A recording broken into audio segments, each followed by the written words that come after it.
ஆமென். இதுவரையிலும் நீங்கள் செய்கிற எல்லா நன்மைகளுக்காய் கர்த்தருக்கு ஸ்தோத்திரம். உங்கள் ஜெபம், ஆதரவு, ஆமென், உங்களுடைய உதவி எல்லா விதங்களிலும் கர்த்தர் உங்களுக்கு பல மடங்கு நன்மைகளை, ஆசீர்வாதங்களை திரும்பவும் தந்து உயர்த்துவாராக, மேன்மைப்படுத்துவாராக.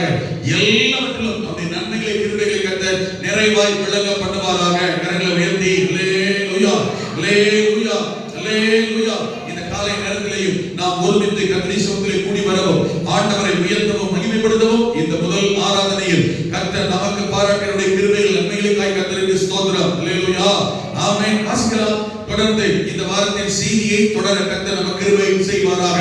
தேவனுடைய சமூகத்தில் வரும்பொழுது இன்றைக்கு வாசித்த சங்கீதத்தின்படி 119 சங்கீதத்தின்படி 41 வசனத்தின்படி, ஆண்டவரே நீ எனக்கு சொன்ன உம்முடைய வார்த்தை வசனங்களை நினைத்து பாரும். ஆண்டவரே, வார்த்தைகள், வசனங்கள், அவருடைய வார்த்தை தான் நம்மை வாழ வைக்கிறது, உயிர்ப்பிக்கிறது, பலப்படுத்துகிறது. அவருடைய வார்த்தை, வாக்கின்படி தேவன் அவருடைய பிள்ளைகளை ஆசீர்வதித்து நடத்துகிறவர். ஆமென், அல்லேலூயா. அவருடைய வசனம் தான், வார்த்தை தான் நம்முடைய பாதைக்கு தீபம், கால்களுக்கு வெளிச்சம். அல்லேலூயா. வசனத்தை விட்டுட்டோம்னா, வார்த்தையை விட்டுட்டோம்னா, அவருடைய வாக்கை விட்டு விட்டோம் என்றால் நாம வெறுமையான நபர்கள் தான். அல்லேலூயா. அவருடைய வார்த்தை, வாக்குத்தத்தை பிடித்து, அல்லேலூயா, அதை அவருக்கு அறிக்கை செய்து விசுவாசித்து அவரிடத்தில் சொல்லி ஜெபிக்கிற போது தேவன் அவைகளை நிறைவேற்ற கர்த்தர் வல்லவராக இருக்கிறார். கரங்களை உயர்த்தி அல்லேலூயா, அல்லேலூயா. ஆண்டவர் நல்லவர். சங்கீதங்களின் புத்தகம் 14ஆம் சங்கீதம், சங்கீதங்களின் புத்தகம் 14ஆம் சங்கீதம் 5வது வசனம். எல்லாம் திருப்பலாமா? சேர்ந்து வாசிப்போம். சங்கீதங்களின் புத்தகம் 14ஆம் சங்கீதம் 5வது வசனம். அங்கே அவர்கள் மிகவும் பயந்தார்கள். தேவன் நீதிமானுடைய சந்ததியோடு இருக்கிறாரே. வலதுகரத்தை உயர்த்தி அல்லேலூயா, நல்ல சத்தமா சொல்லுங்க பார்க்கலாம். அல்லேலூயா. தேவன் நீதிமானுடைய சந்ததியோடு இருக்கிறாரே. ஆமென். நீங்கள் சொல்லுங்கள், நம்பிக்கையோட, விசுவாசத்தோட அறிக்கையிடுங்கள், தேவன் என்னுடைய சந்ததியோடு இருக்கிறார். அல்லேலூயா. நான் சொல்ல புரிஞ்சா? வலதுகரத்தை உயர்த்தி, தேவன் என்னுடைய சந்ததியோடு இருக்கிறார். தேவன் என்னுடைய குடும்பத்தோட இருக்கிறார்.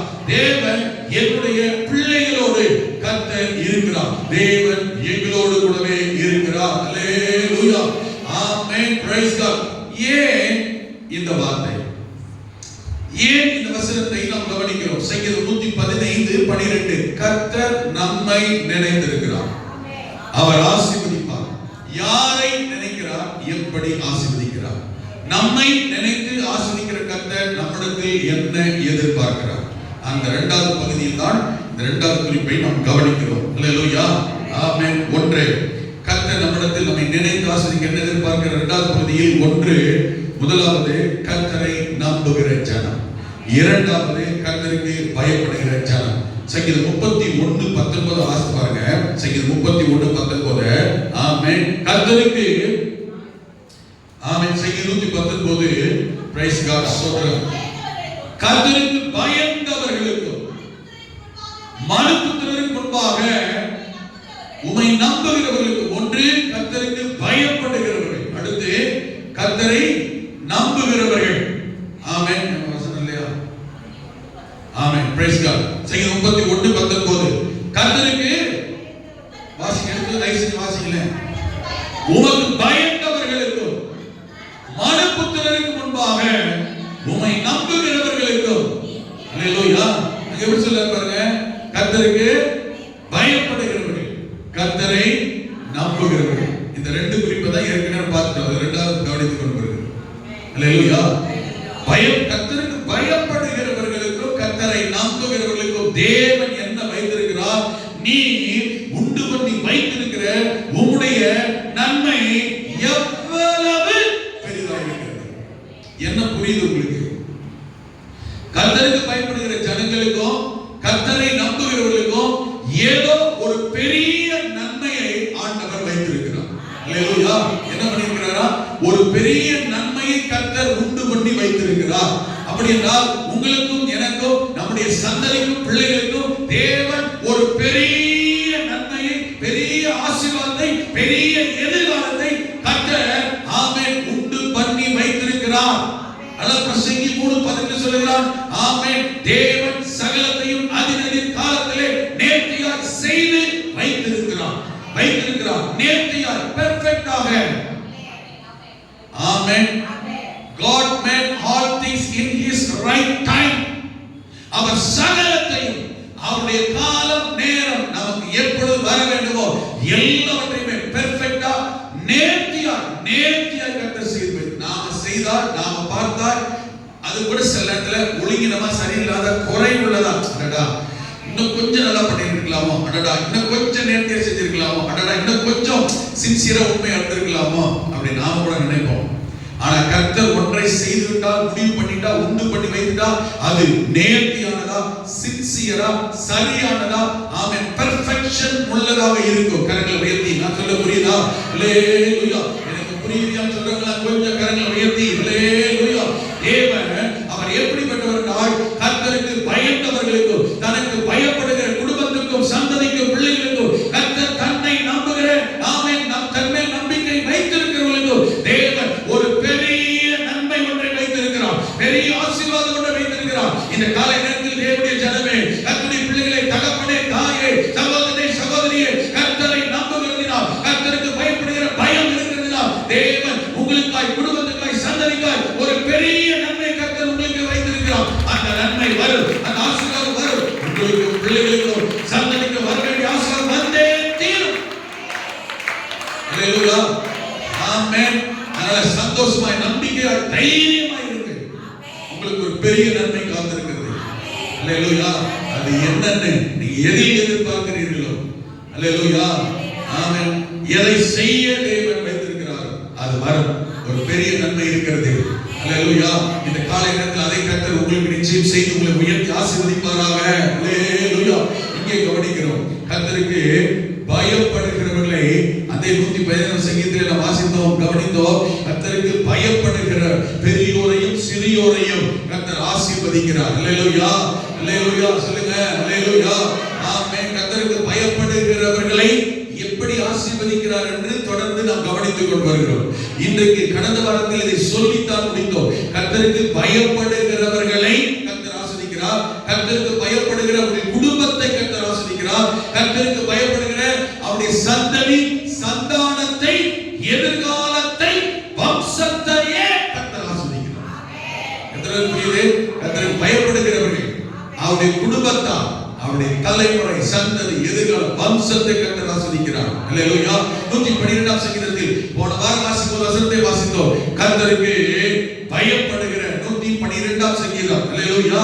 கர்த்தருக்கு முதல் வசனம், கர்த்தருக்கு பயப்படுகிற, ஆமென். வாசிங்களா? எடுத்து பாஸ்டர் போட்டி போட்டு வாசிக்கிறாங்க சபையில. எல்லாரும் பேர் இருப்பாங்க. இன்னைக்கு வரல உணராத நீங்க வசனம் சொல்லுபடி தயவு செய்து எடுத்து வாசிக்கிற உற்சாகமா போயிட்டு இருக்கோம். ஆமென். சொல்ற உட்கார்ந்து கண்ணை முடிச்சு தூங்காதீங்க. Praise the Lord. இந்த லேப்டாப் போடுறவங்களும் புதுசு, பைபிள் வாசிக்கிற நீங்களும் புதுசு. ஆமென். கொஞ்சம் ஸ்பீடா இந்த வசனத்தை கேட்கும்போது இங்க இருந்தீங்கன்னா அந்த ஸ்பிரிட் கரெக்டா போகும். ஹல்லேலூயா. ஆமென். பேர் கிறிஸ்து சபையில பைபிள் வாசிக்கிறது, வசனம் வாசிக்கிறது, ஜெபம் பண்ணல. போன வாரம் 2 கல்யாணத்துக்கு போனோம். 2 கல்யாணம் பேர் கிறிஸ்து சபையில நடந்துச்சு. இப்படி வாழ்நாள் ஒரு கல்யாணம் அட்டெண்ட் பண்ணது இல்லை. அன்னைக்கு தான் வாழ்நாள். 2 கல்யாணத்திலுமே பைபிளும் வாசிக்கல, வசனம் வாசிக்கல. ஆமென். என்ன சொல்ற? ஆரம்பத்தை ஜெபம் பண்ணல, முடிவு ஜெபம் பண்ணல, ஆசீர்வாதம் பண்ணல, பைபிள் வாசிக்கல. 2 கல்யாணத்திலுமே என்ன 2 பேர் கிறிஸ்து சபை. ஆனா நடந்த கல்யாணம் பெந்தகோஸ்தேக்காரன் கல்யாணம். அப்பதான் நானே எடுத்து முடிவு பண்ணேன், இனிமே இந்த மாதிரி கல்யாணம் போகக்கூடாது. நான் சொல்லவில்லை, கர்த்தருக்கும் சபைக்கும் வேதத்துக்கும் ஊழியர்களுக்கும் முக்கியத்துவம் இல்லை. அவன் சபைக்குள்ள நடந்துச்சு.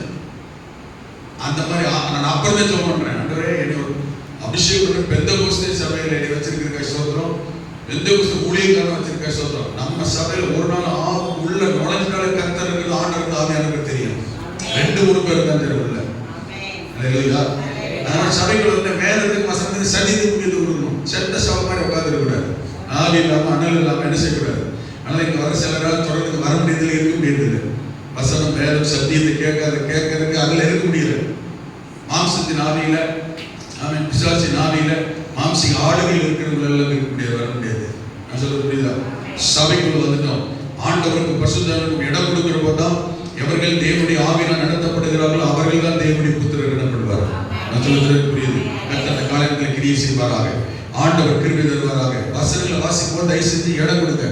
இங்கேயே உட்கார்ந்து சிந்தனைகளோட சேர்ந்தீங்கன்னா சபைக்கு வரது வெளியில போறது ஒரு பிரயோஜனம் இருக்காது. ஏதோ வந்தம் போனோம். அல்லேலூயா. வசனம் வேதம் இதுதான் நம்முடைய வாழ்க்கைக்கு பலன்.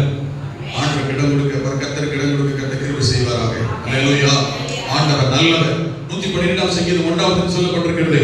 அல்லேலூயா.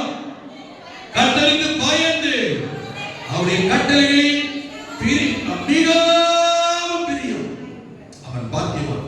இந்த கர்த்தருக்கு பயப்படுகிற மனுஷன் சொல்லப்பட்டிருப்பாங்க. கர்த்தருக்கு பயப்படுகிற மனுஷன், அவனுக்கு வேதம் சொல்லுகிறது அவன் பாக்கியவான். 112ஆம் சங்கீதத்தை வாசிக்கிற போது அவனை குறித்து அவனுடைய கேரக்டர் என்ன, கர்த்தருக்கு பயப்படுகிற மனுஷனுடைய கேரக்டர் என்னன்னு சொல்லப்பட்டிருக்கிறது. ஒண்ணு, அவன் பாக்கியவானாக இருப்பான். ஆசீர்வாதம். he is a blessed one, blessed man. ஆமென். ஆசீர்வதிக்கப்பட்ட பாக்கியவானாக இருக்கிறான். அவனை குறித்து கீழே வசனம் சொல்லப்பட்டிருக்கிறது. அவன் கட்டளைகளில் மிகவும் பிரியமானவன். கர்த்தருக்கு பயப்படுகிற மனுஷன் எப்படி இருப்பான் தெரியுமா? வசனம், வேதம், சத்தியம், கட்டளைகள்ல அவனுக்கு இன்ட்ரெஸ்ட் இருக்கும். அல்லேலூயா. பைபிளுக்கு அவனுக்கு சம்பந்தம் இல்லாத வாழ்க்கை இருக்காது. பைபிளுக்கு அமைதி இருக்க மாட்டான். அல்லேலூயா. கர்த்தருக்கு பயப்படுகிற மனுஷனா தான் போகிற இடத்துல வேதம் இருக்கும். உங்களோடு கூட வேதத்தை வைத்திருக்க பழகுங்கள். ஆமென். வாகனத்திலே பைபிளை வச்சு பழகுங்கள். ஆமென். என் பைபிள் எல்லாம் புதிய படாத ஒன்று இருக்கும். கார்ல இருக்கும். கால்களுக்கு தீபம், பாதைக்கு வெளிச்சம் இல்லையா? ஆவியின் பட்டயம் இல்லையா? வசனத்துக்கு பிசாசு அடங்குவான் இல்லையா? வச்சிருக்கிறனால இல்ல, ஆனா வச்சிருக்கிறது ஒரு கர்த்தருடைய மனுஷன் கர்த்தரோட இருக்கிற வசனத்தோட இருக்கிற ஜஸ்ட் ஒரு அடையாளம். நீங்க தலைமாட்டிலேயே பைபிள் வச்சு படுத்தா பிசாசு சாப்பிட்டு அப்படிதான் செய்வான். ஆமென்.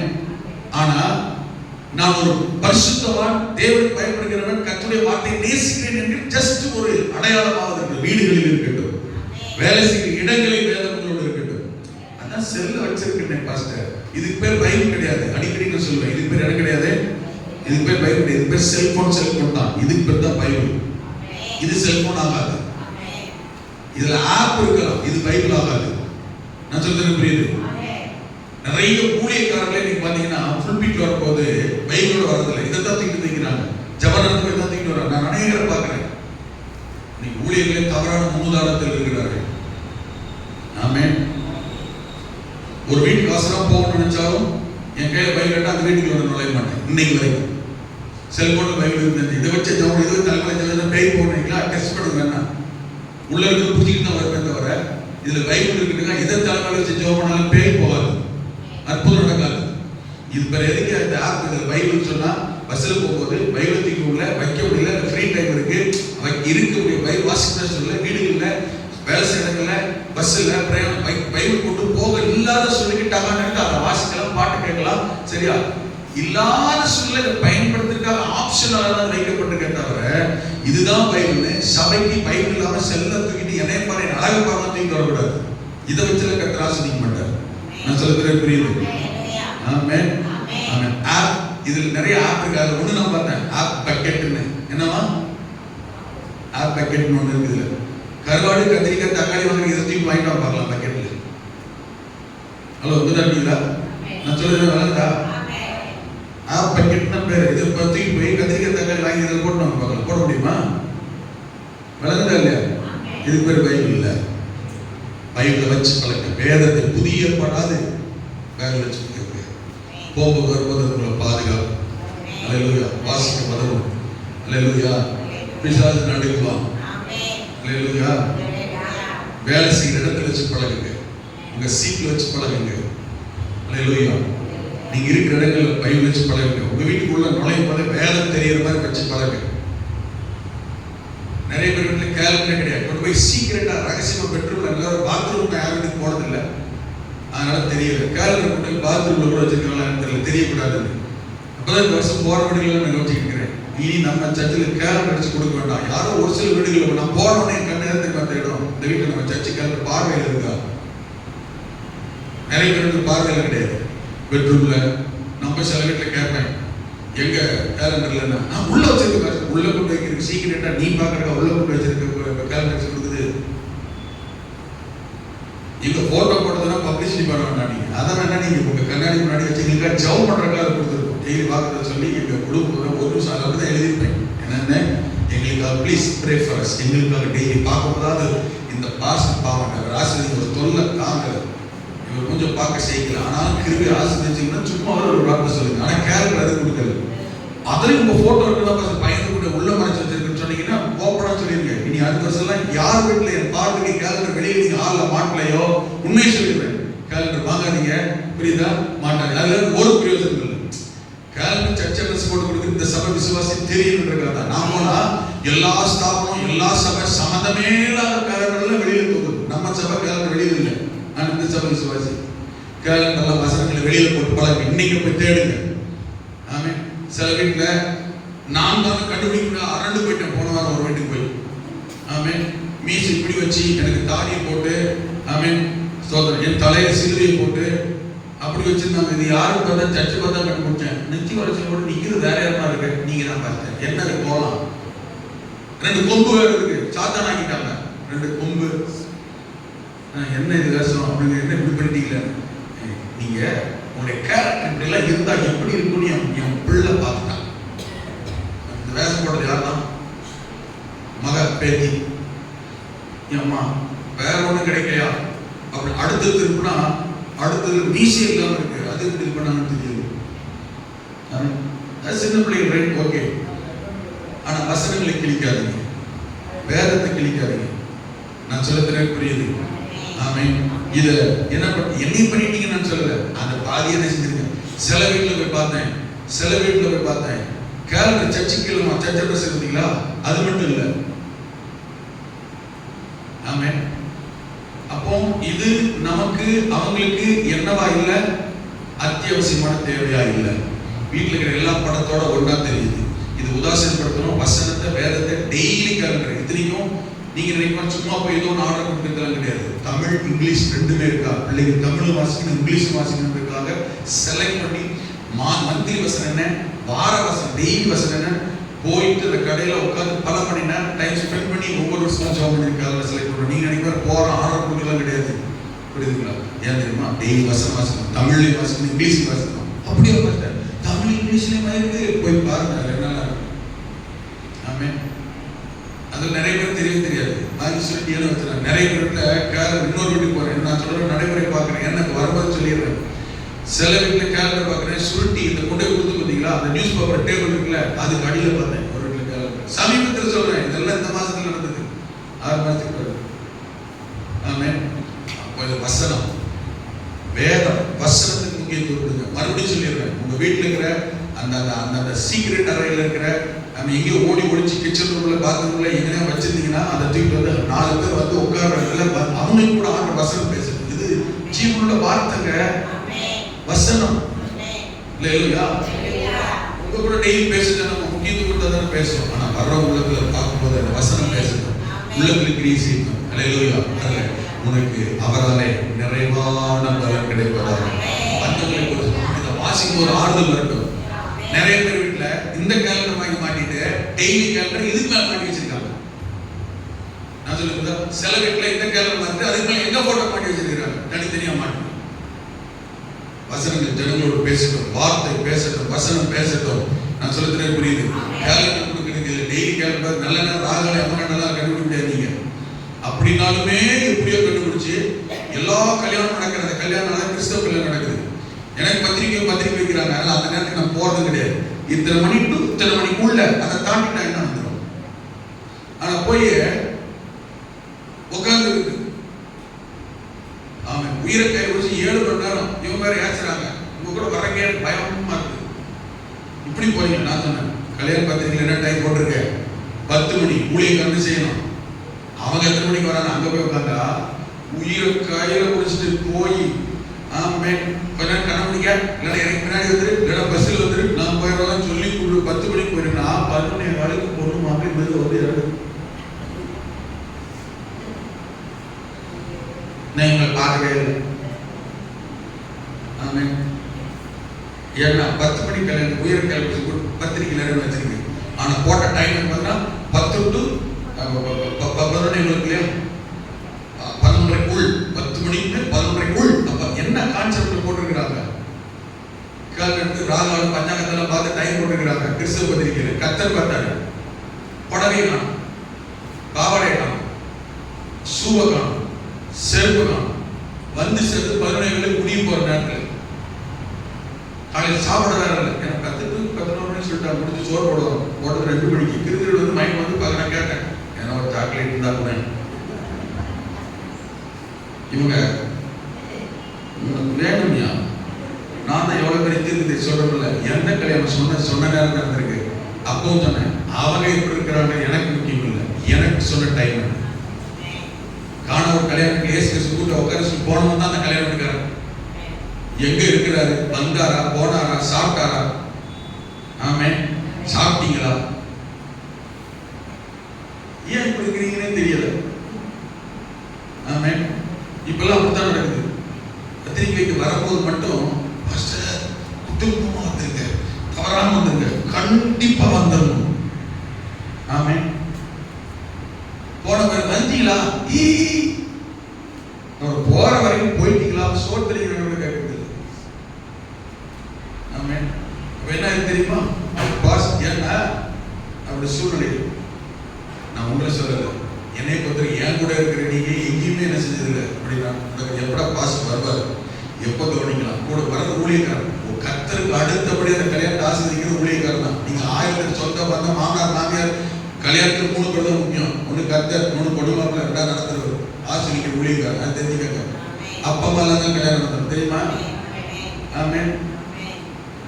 அதனால கத்தர் அவருடைய வசனம், வார்த்தை, இதுல நீங்க தெரிஞ்சுக்கணும்.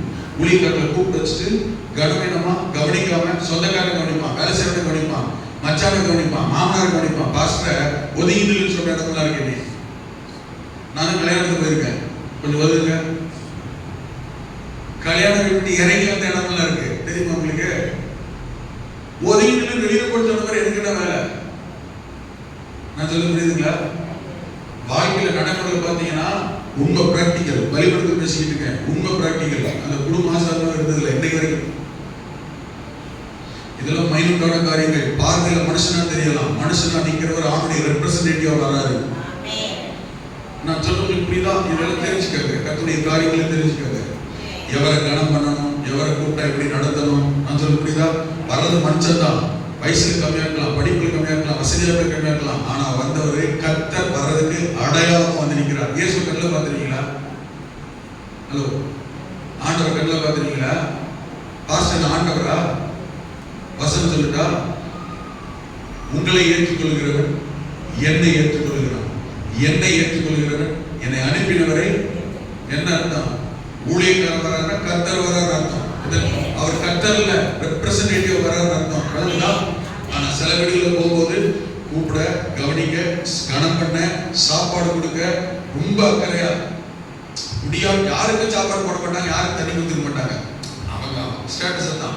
பாஸ்டர் போயிட்டாருன்னு சாம்பார் வைக்க, சட்னி வைக்க, தண்ணி வைக்க, ஐயா சாப்பிடுங்க. என்ன எது தெரியுமா? மனுஷனா பார்க்கல, கர்த்தர் அனுப்பி இருக்கிற ஆமென் அவருடைய ரெப்ரசன்டேட்டிவ் வந்திருக்கிறார் என்கிற அந்த உணர்வு வெளிப்பாடு இருக்கிறதுனால் நீங்கள் இப்படி செய்கிறீர்கள். அதனால கர்த்தர் ஆசீர்வதிப்பார். நான் சொல்றது புரியுது? கர்த்தர் கர்த்தருடைய காரியங்கள், கர்த்தருடைய வார்த்தைகளுக்கு முக்கியத்துவம் கொடுத்து பாருங்கள், ஆண்டவர் ஆசீர்வதிப்பார். அதே போல வருகிற ஊழியக்காரர்களுக்கு தேவன் சொல்லிக்கிற வார்த்தை தெரியுமா? ஆமென். நீங்க ஒரு வீட்டுக்குள்ள, ஒரு இடத்துல ஒரு விசுவாசியை சந்திக்க போகும்போது அந்த வீட்டை வாழ்த்துங்கள், ஆசீர்வதியுங்கள். என்ன பாஸ்டர் வந்துட்டு போனாலும் ஜெபம் பண்ண போனா ஒண்ணுமே நடக்க மாட்டேங்குதுன்னா அதுக்கு பாஸ்டர் காரணம் இல்ல. அந்த வசனத்தில் சொல்லப்பட்டிருக்கு, அந்த வீடு நீங்கள் ஆசீர்வதிக்கும் ஆசீர்வாதத்திற்கு பாத்திரமா இருந்தால் அவர்கள் ஆசீர்வதிக்கப்படுவார்கள். அவன் தெரியுமா? ஆமென். அரிசி வாங்கி போட்டு வரணும் அவன் இல்ல, ஆசீர்வாதம் பண்ணிட்டு வரணும் அவன் வேலை. அந்த வீடு நீ சொன்ன ஆசீர்வாதத்துக்கு பாத்திரமா இருந்தால். ஏமா அந்த வசனத்தை தெரியா? லூக்கா 10 மத்தேயு 10 நினைக்கிறேன். நீங்கள் மத்தேயு 10:13 அந்த வீடு, அதுக்கு முதல் வசனத்தை வாசிங்க. ஒரு வீட்டுக்குள் நீங்கள் ஊழியக்காரர்கள் கர்த்தர் சொல்லி அனுப்பின வார்த்தை, ஒரு வீட்டுக்குள் நீங்கள் பிரவேசிக்கும் போது என்ன பண்ணுங்க? இது ஊழியக்காரனுடைய ஆமென் கர்த்தர் தந்திருக்கிற அனுமதி, ஊழியக்காரருடைய சுதந்திரம், ஊழியக்காரருடைய உரிமை, ஊழியக்காரருடைய கடமை. நான் சொல்ல புரியுதுங்களா? நீங்க ஒரு வீட்டுக்குள்ள போயிட்டு அந்த வீட்டை என்ன செய்ய, நீ போறது எதுக்கு தான்? வார்த்தை தான். நீ போறது எதுக்கு தான்? ஆசீர்வதிக்க தான். நீ போறது எதுக்கு தான்? நன்மை செய்ய தான். நீ போறது சண்டை போடுறது இல்ல. நான் சொல்ல புரியுதுங்களா? சபிக்கிறதுக்கு இல்ல. நீ போறது எதுக்கு தான்? வாழ்த்து, ஆசீர்வாதம் பண்ணு. ஆமென். ஆசீர்வதிக்கிறவர் யாரு? ஆசீர்வாதத்தை சொல்றது யாரு? சொன்னா தான் அவர் ஆசீர்வதிப்பார். உங்களுக்கு விளங்குதா இல்லையா? புரிஞ்சுக்கங்க. இப்ப போயிட்டோம். அந்த வீட்டை என்ன செய்ய, நீ உனக்கு என்ன தோடுதோ, என்ன வெளிப்படுதோ, என்ன வார்த்தை வருதோ, நல்ல கவனிங்க, நீ என்ன செய்ய, வாழ்த்து, ஆசீர்வாதம் பண்ணு, மனசார சொல்லு. அவளை சொல்லி இவளை வாழ்த்தி இவளை ஆசீர்வாதம் அந்த குடும்பத்துக்கு பலிக்கல நிறைவேறினா சொல்லுங்க. கவனிங்க, வாழ்த்து சொல்ற பாஸ்டர்ல பிரச்சனை, என்ன பைபிள் அப்படி சொல்லல. நல்லா கவனிங்க, அந்த வீடு நீ சொன்ன வாழ்த்துக்கு பாத்திரமா இருந்தால், வசனத்தை கவனிக்கணுங்க, அந்த வீடு என்ன பாத்திரம்? பாத்திரங்கள் இருக்கிற வீடு அர்த்தமா? இல்ல இல்ல. நீ சொன்ன வாழ்த்துக்கு பாத்திரமா இருந்தால், நீ சொன்ன ஆசீர்வாதத்துக்கு பாத்திரமான வீடா இருந்தா, தகுதியான வீடா இருந்தா அர்த்தம். இருந்தா நீங்கள் கூறின சமாதானம் அவர்கள் மேல் வரக்கடவது. அது தகுதி இல்லாத வீடு. நீ சொன்ன வாழ்த்துக்கு, ஆமென். ஒரு வீட்டுக்குள்ள போறோம், வாங்க அப்படின்னு சொல்லிட்டு உள்ள வந்துட்டாங்கன்னு சொல்லி போனோம்னா, நாங்க வர்ற வரைக்கும் இல்ல, வெளியே வரல. ஆனா 2 பேர் நின்று வம்படியை கூப்பிட்டு டைம் ஆயிடுச்சு, நான் ஜோ பண்ணிட்டு போறேன், அப்புறம் வேலை செய்யுங்கன்னு ஜோ பண்ணிட்டு வந்தேன். நீங்க தான் முடிவு பண்ணணும். நான் என்னதான் வாழ்த்து சொல்லி ஆசீர்வாதம் பண்ணியிருந்தாலும் அந்த வீடு நான் சொன்ன ஆசீர்வாதம் வாழ்த்து அங்க நிக்குமா? இன்னொரு வசனம் இருக்கு, நல்லா கவனிக்கணும். அப்ப என்ன நடக்குதுன்னா, நான் என்ன ஆசீர்வாதம் சொன்னாலும் வாழ்த்து சொன்னாலும் கண்ணீர் விட்டே அவருக்கு உருகி நான் ஜெபம் பண்ணிட்டு வந்திருந்தாலும், நல்ல கவனிங்க, நான் சொல்லிட்டு வீட்டு விட்டு வெளியில வரும்போது, ஹலோ இதெல்லாம் இவ்வளவு காலம் உங்களுக்கு தெரியுதோ இல்லையோ, ஏனோ ஆவியானவர் சொல்றார், மைண்ட்ல வச்சுக்கோங்க. நான் சொல்லிட்டு வெளியில வரும்போதே நான் சொன்ன வாழ்த்து ஆசீர்வாதமும் செருப்பு போட்டு வெளியில வரும்போதே என் கூட வந்துடும்.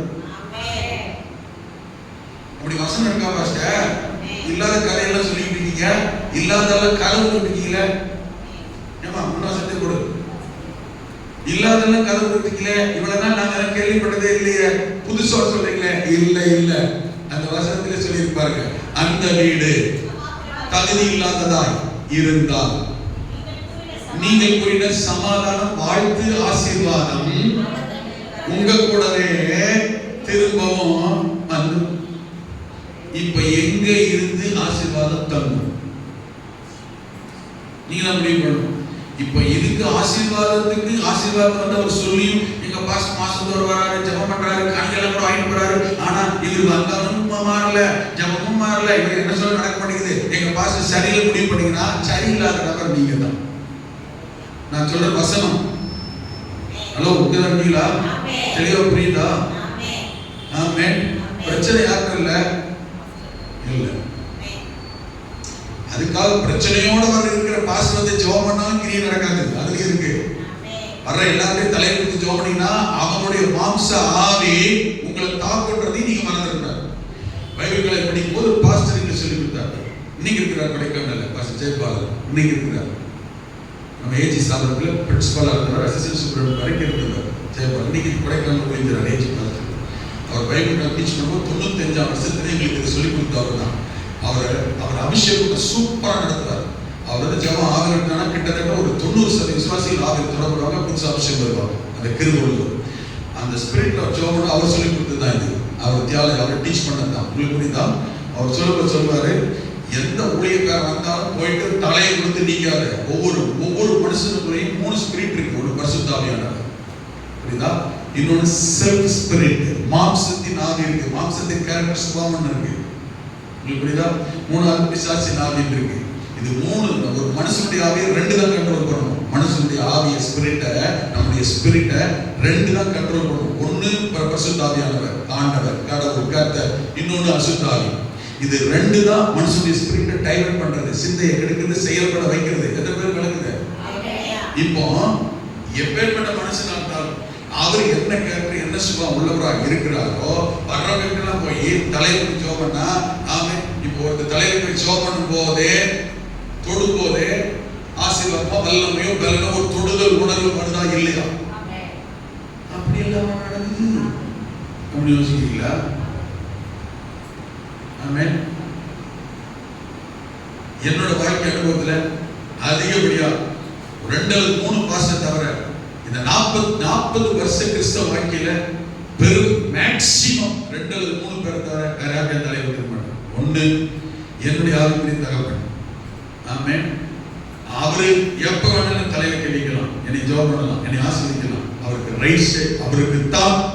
எங்க பாஸ் என்னை நடத்துகிற என்னுடைய ஆவிக்குரிய தகப்பனுக்கு தான் என்னை தொடுகிறதுக்கு, என் மேல கையை வைக்கிறதுக்கு, என்னை ஆசீர்வதிக்கிறதுக்கு 100% அனுமதி கர்த்தர் கொடுத்திருக்கிறார். நானும் கமிட் பண்ணியிருக்கிறேன். நான் சொல்றேன் புரியுது? இரண்டாவது, எனக்கு மேல இருக்கிற என்னுடைய தலைமைத்துவத்தில் இருக்கிற என்னுடைய தலைவர்கள். நான் சொல்றேன் புரியுது? எனக்கு பிரஸ்பீட் இருக்கிறார், சூப்பரிண்டெண்டன்ட் இருக்கிறார், தலைவர் இருக்கிறார்னா எங்களை அபிஷேகம் பண்ண, எங்களுக்கு ஒரு பொறுப்பு கொடுக்க, ஒரு இன்சார்ஜ் கொடுக்க, சரியா ஊழியத்துக்கு ஏற்படுத்த அவர் சொல்றாரு பாத்தீங்களா? ஆமென். நான் தலைமையில கையை வச்சு அவங்க தான் பிரதிஷ்டை பண்றவங்க, அபிஷேகம் பண்றவங்க, ஊழியத்துக்கு ஏற்படுத்துறவங்க. எத்தனை பேர் புரியுது? அவங்க கை வைக்கலாம். அதுக்கு அடுத்து வேத வசனத்தின்படி அனுபவம் உள்ள மூத்த பரிசுத்தவான்கள் எனக்கு தெரியாது, நான் போய் பார்க்கல. ஆனா பரிசுத்தவான்கள் என்று எனக்கே தெரியும், எனக்கே ஒரு உணர்வு தெரியும், நமக்கே ஒரு வெளிப்பாடு தெரியும். பாஸ் ஜான் வந்தாரு, உங்களுக்கு வேறா உண்மை சொல்லனா எத்தனையோ 10-12 முறைக்கு மேல அவர் பயன்படுத்தியிருக்கு. ஒரு 10-15 முறையாவது வந்திருக்கிறார். மதுரையில் இருக்கிற காலங்கள்ல இருந்து வந்திருக்கிறார். அத்தனை வந்திருக்கிறார். ஜஸ்ட் ஒரு 2-3 முறை தான் இருந்திருக்கு. கல்யாண நாளைக்கு அவர் வீட்டுக்கு போகணும், அப்போ முழங்கால் போட்டு ஜெபம். ஒரு முறை பிறந்த நாளைக்கு அவர் வீட்டுக்கு போகணும், அப்போ முழங்கால் போட்டு ஜெபம். That's all. லிமிட்டட் டைம் தான். நான் அவர் தலையை கைக்கிறேன்.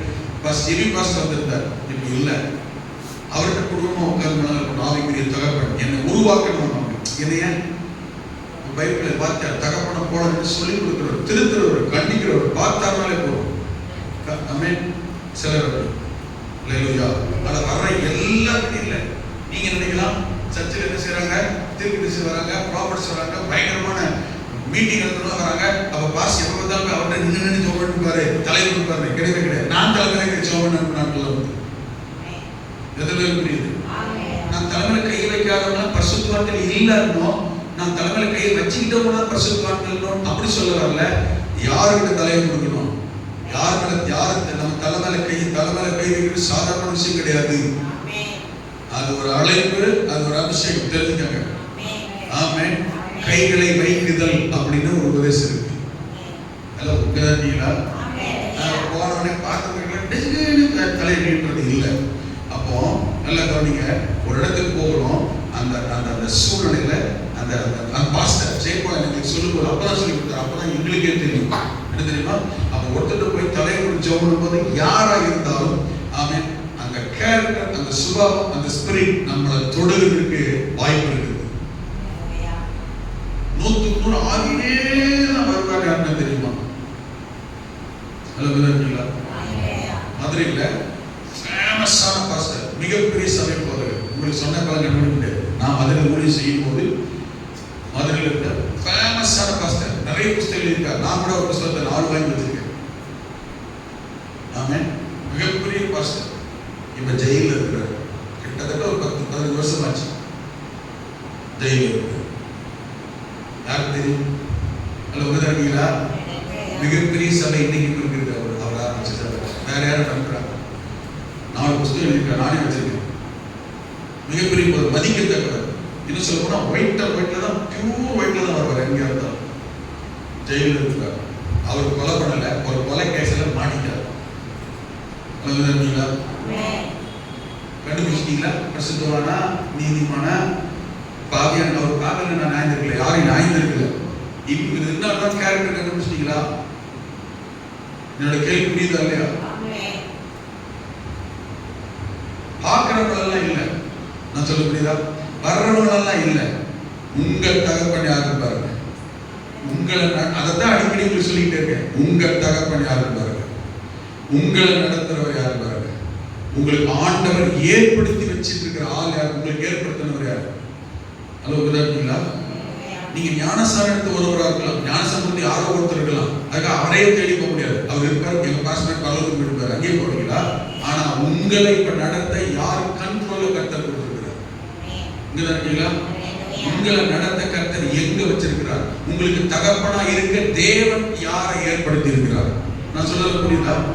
இப்ப உங்களை கர்த்தருக்குள்ள நடத்த யார் கட்டுப்பாட்டுக்குள்ள தேவன் உங்களை கொண்டு வந்திருக்கிறார். அவரை பாருங்க. நீங்களா ஒருத்தரை பிடிச்சவங்களால செலக்ட் பண்ணிக்கிறது இல்ல. எங்க பாஸ் கடினமானவர், அவர் அன்பா இருக்கிறாரு, அவர் சித்தப்பா பெரியப்பா uncle is not your father. உபாத்தியாயர்கள் வேற, தகப்பன் வேற. இப்போ உங்களை நடத்த தகப்பனா யார கர்த்தர் வச்சிருக்கிறார்? நான் சொல்றது புரியுதுங்களா? அவர் தான் தலையில கையை வைக்கணும், அவர் தான் ஆசீர்வாதம் சொல்ல பார்க்கிறார். சில பாஸ்டர்ஸ் என்னோட சீனியர்ல வருவாங்க, எவாஞ்சலிஸ்ட்ல வருவாங்க, ஆசீர்வாத ஜெபம் சொல்லுவாங்க. என்ன சொல்லி பாத்தீங்களா? பாஸ்டர் நீங்க தான் சொல்லணும், சபையின் போது தகப்பன். எத்தனை புரியுது? இதெல்லாம் சின்ன காரியம் தான், சாதாரணமான காரியம் தான். ஆனா ஆவிக்குரிய விஷயத்துல ஆசீர்வாதமான காரியம். அல்லேலூயா. நம்ம என் வீட்டுக்கு என்னோட தகப்பன் வந்துட்டு போறதுக்கும் அங்கிள் யாரா வேணுமானாலும் இருக்கலாம், வந்துட்டு போறதுக்கும் வித்தியாசம் இருக்கு. ஹலோ, ஒரு வீட்டுக்கு நீங்க போகும்போது இந்த ஊழியக்காரர் தகப்பன் ஆவிக்குரியவனுடைய குடும்ப தலைவனுடைய பொறுப்பு கடமைன்னா அந்த வீட்டை நீங்க அவங்க யார் எப்படி இருந்தாலும் சரி நீங்க வாழ்த்தணும், ஆசீர்வதிக்கவே போறீங்க. ஆமென். அந்த வீடு பாத்திரமா இருந்தால், அங்கதான் விஷயம். பாத்திரம்னா என்ன? தகுதியா இருந்தா. என்ன தகுதி, என்ன பாத்திரம்? முன்ன சொல்றாரு, உங்களை ஏற்றுக்கொண்டாள். ஆமென். உங்களை உபசரித்தாள்.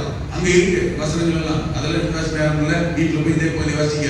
ஏற்றுக்கொண்டாள், உபசரித்தாள். ஆமென். உங்கள் வார்த்தையை நம்பினாள். அல்லேலூயா. உங்களை கனம் பண்ணினாள். நான் சொல்ல புரியுதுங்களா? நீங்க என்ன சொல்றீங்களோ அப்படியே அவங்களுக்கு நிறைவேறும். அடுத்த வார்த்தை போடுமா? ஆமென், ஆமென். நீங்கள் கூறின சமாதானம் அவர்கள் மேல் வர கடவது. இந்த வசனம் வேணாம், அதுல எல்லாம் இருக்கு. ஒரு வார்த்தையை நீங்க சொல்றதை கேட்கல, கீழ்ப்படியில ஒத்துக்கல, ஆமா வட்டாங்க வேலை கொடுப்பே இல்லை, அது யார வேணா நினைக்கலாம். ஆமென். அப்படி ஊழியக்காரர் அல்ல. அதுல என்ன சொல்ல வர தெரியுமா? அப்போ கர்த்தருடைய வசனத்துக்கும் வார்த்தைக்கும் வேதத்துக்கும் வாக்கு தத்தங்களுக்கும் வீடுகளில் குடும்பத்தில் வார்த்தை போதிக்கிற உங்கள் ஆவிக்குரிய தகப்பனுக்கும் போதகருக்கும் ஆமென் மேம்படுக்கும் என்ன செய்யுங்க? கனத்தை முக்கியத்துவத்தை கொடுக்கிற போது தேவனாகிய கர்த்தர் கட்டாயம் ஆசீர்வதிப்பார். சொல்லுகிற வார்த்தைகள் வசனங்கள் அப்படியே நிறைவேறும். அதனால வசனம் வேதம் வார்த்தைக்கு முக்கியத்துவம் கொடுங்கள்.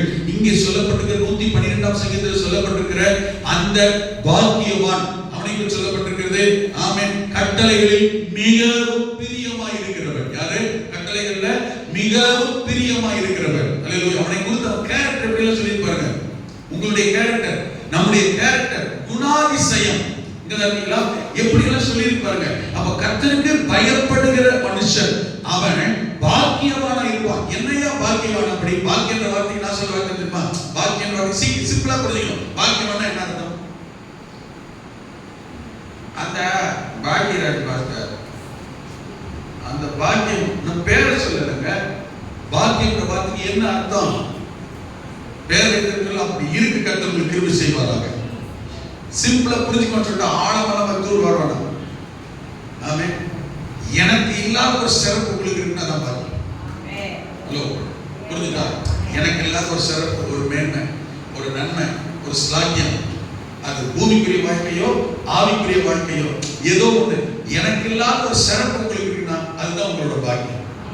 புரிஞ்சுச்சா? ரொம்ப சிம்பிள். பக்கத்துல இருக்கிற தட்டி புரிஞ்சுச்சா கேளுங்க. ஒரு 2 பேர் கேள்வி வந்து பார்ப்போம். அதுதான் ஆமென். நம்ம கேளப்பா, ஏதா புரியுதா கேளு. ஒரு 2 பேர் கேள்வி வந்திருப்பாங்க, கொஞ்சம் தப்பிச்சுட்டாங்க. பிரசங்க அப்படியா இருக்கு? ஆமென். அப்படித்தான் தெரியுது பாஸ்டர். சரி, உங்களை நான் ஒன்றும் சொல்ல மாட்டேன். ஏன் தெரியுமா? காலையில் 4 மணிக்கு 5 மணிக்கெல்லாம் எழுந்திரிச்சு குளிச்சு வந்திருக்கிறீங்க. என்னைய தூங்கடாம பார்த்துக்கிறீங்க. அதுக்காக சொல்றேன். அல்லேலூயா. ஆமென். ஜஸ்ட் என்ன சொல்லி பாருங்க. நீங்க ஏதோ சொன்னீங்க பாஸ்டர். ஆமென். சோதர கர்த்தர் நல்லவர். பாக்கியவான், பாக்கியவன். அதாவது எனக்கு இல்லாத ஒரு சிறப்பு மேன்மை உங்களுக்கு இருக்குன்னா உங்களுக்கு இருக்கிற மேன்மை தான் பாக்கியம். ஹலோ, புரிஞ்சுச்சா? எல்லாரும் இல்ல, எல்லாரும் பாக்கியவான்கள் எழுதல. உங்களுக்கு புரியுதா? உங்க வீட்டுக்குள்ளேயே நீங்க 10 பேர் இருக்கலாம். 9 பேருக்குள்ள இல்லாத ஒரு சிறப்பு, ஒரு கிருபை, ஒரு ஸ்பெஷல், ஏதோ ஒரு யூனிக்னஸ், அது ஆவிக்குரிய காரியமோ உலகப்பிரமான காரியமோ. ஆமென். 3 பிள்ளை இருக்கு, ஒரு பிள்ளை தான் டாக்டர், அது பாக்கியம். ஹலோ, ஆமென். 10 பிள்ளைங்க இருக்கு, ஒண்ணுதான் அரசாங்க வேலை பார்க்குது, அது ஒரு பாக்கியம், ஒரு ஸ்லாக்கியம் இல்லையா? நான் சொல்ல புரியுதுங்களா? யாருக்கு இல்லாத மேன்மை? இந்த நபரை பார்த்தால் அப்படி பிசாசு நடுவும், மற்றவங்களெல்லாம் இவன் நடுங்குவாங்க. அப்ப அது என்னது? பாக்கியம், அது கிருபை. நான் சொல்ல புரிஞ்சுங்களா? அப்போ எனக்குள்ள இல்லாத ஒண்ணு இன்னொருத்தருக்குள்ள ஒண்ணு, எனக்குள்ள ஒரு சிறப்பு, வித்தியாசம், மேன்மை இருக்குது என்றால் நான் சொல்றது நன்மையான காரியங்களை. ஆமென். யாருக்கும் இல்லாத புத்தி உனக்கு, இது பேர் பாக்கியம் இல்ல, இது அபாக்கியம். அது யாருக்கு இல்லாத சிறப்பை தான் சொல்லிட்டு இருக்கேன். அது உதாரணீங்களா? குடும்பத்துல யாருக்குமே இல்லாத பாவக்காரன் பயங்கரமா, இது பாக்கியம் இல்ல, இது அபாக்கியம். அது உதாரணீங்களா? நான் சொல்றது நன்மையான, விசேஷமான, யூனிக்கான, ஆசீர்வாதமான, கர்த்தருக்கு மகிமையான காரியங்களை நான் சொல்லிக் கொடுக்கிறேன். பாக்கியவான். இங்க இந்த மனுஷனை, இந்த குடும்பத்தை, இந்த தகப்பனை, இந்த வாலிபனை, இந்த புருஷனை, இந்த சகோதரியை, இந்த அம்மாவை பாக்கியவான், பாக்கியவதி அப்படி சொல்றாரு. அப்படி நீ இருப்பேன்னு, அந்த பாக்கியவானா பாக்கியவதை இருப்பேன்னு கர்த்தர் சொல்றாரு. இவங்களுக்குள்ள என்ன சிறப்பான கேரக்டர் கர்த்தர் வச்சிருக்கிறாரு அது சொல்லிக்க பாரு. இவன் கர்த்தருடைய வேதம், வசனம், வசனத்தை போதிக்கிற அவங்களுக்கு கொஞ்சம் கவனிங்க. ஆமென். ரொம்ப முக்கியத்துவம், ரொம்ப பிரியமா. ஹalleluya. அதான் மிகப்பெரிய பாக்கியம். நான் சொல்றேன், வசனம், வேதம், கர்த்தருடைய வாக்கு முக்கியத்துவம் கொடுங்க, நேசிங்க. ஹalleluya. இன்னைக்கு பைபிள் வாசிக்கிற சந்தர்ப்பமே இல்லன்னு ஒரு சூழ்நிலை. காலையில் சாயங்காலம் வேலை இல்ல, டிராவல் ஏதோ முடியல, என்னெல்லாம் வசனம் ஞாபகத்துக்கு வருதோ ஒரு 10 வசனத்தை ஞாபகப்படுத்துங்க. ஹலோ, உதாரணீங்களா? ஆமென். வண்டியில போகும்போது வசனம் சொல்லு, வாசனம் பண்ணிட்டே இருப்பாங்க. ஹalleluya. உடனே உட்கார்ந்து வசனம் சொல்லிட்டே தொடர்ந்து சங்கீதம் 20 சங்கீதம் நமக்கு பைபிள் வசனம் கிடையாது, மறந்துட்டால் ஞாபகம் வரும். நான் இப்படி கரெக்டாக தான் சொல்றாங்களா அப்படின்னு யோசிப்போம். அப்படித்தான் நமக்கு நம்ம ஸ்டடி பண்ணிக்கிறது. அப்படித்தான் நான் சொல்ல புரியுதுங்களா? ட்ரை பண்ணுங்க. ஏன்னா நம்மளை பாக்கியவானா, யாருக்கும் இல்லாத சிறப்பை, மேன்மையை நமக்கு கொண்டு வருகிறது. அது புரியுதுங்களா? யாருக்கும் இல்லாத ஏதோ ஒரு சிறப்பு, நன்மை. அந்த முதல்ல வாசனை சங்கீதத்துல என்னன்னு 31 சங்கீதம் 19 வசனம், கர்த்தருக்கு பயப்படுகிறவர்களுக்கும், ஆமென், அவரை நம்புகிறவர்களுக்கும் மிகப்பெரிய நன்மை காத்திருக்கிறது. ஹalleluya. நான் சொல்ல புரியுதுங்களா? ஆமென். மிகப்பெரிய நன்மை காத்திருக்கிறதா. அதனால வசனம், வார்த்தை கொஞ்சம் நேசிங்க. ஆமென். அறிக்கையிடுங்க, சொல்லி பாருங்க, மாற்றத்தை கொண்டு வரும். இன்னொரு விசுவாசி ஒருத்தர் கொஞ்ச நாளைக்கு கூட பேசிக்கும் போது, எனக்கு சோர்வு, பலவீனம், மருத்துவ சொல்ல படுக்கையில் இருக்கும்போது நான் மரித்து போவேன் என்ற சூழ்நிலை வந்த போதும் நான் அந்த 91 சங்கீதத்தையே அதிகமாய் திரும்ப திரும்ப சொல்லி சொல்லி பலனை, அற்புதத்தை, சுகத்தை, ஜீவனையே பெற்றிருக்கிறேன். கொஞ்ச நாளைக்கு கூட ஒரு கர்த்தருக்குள்ள ஒரு விசுவாசி சொன்னாங்க. அப்போ இந்த வசனம் சொல்ல சொல்ல சொல்ல பிசாசே நடுங்கினான்.